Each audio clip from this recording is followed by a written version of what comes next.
Rohr here with a very concise highlight early on Wednesday, September 24th, 2014.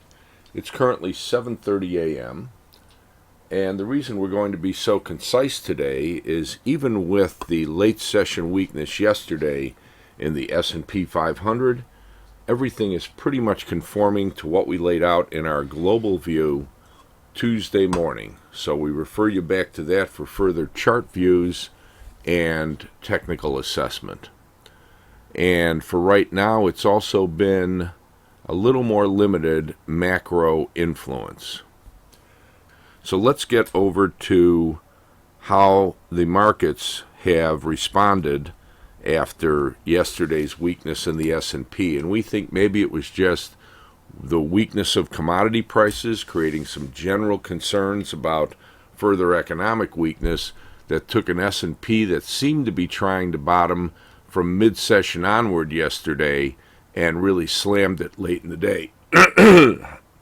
However, even at that, we had noted yesterday while there was support at 1978 to 75 that was important, the December contract trading low down toward 1970 from back on the 15th was really the key indication, and the market not only didn't get below that yesterday, this morning it is up about $5 back up at 1977. In other words, back up in that 75 to 78 range.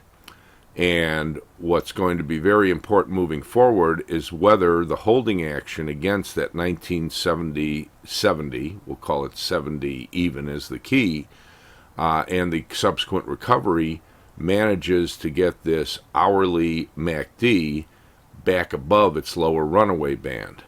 As you can see, and as is typical, when the market was out above that runaway band, going back to the 16th onward, it managed to feed the overall rally. Now we want to see if we are feeding a further overall break, or if the recovery back above 75 to 78 can get some further traction, especially above 80 to 84 range, that would then maybe put in a bigger correction, even if it's part of filling out in a broader topping pattern, more so up toward 2000.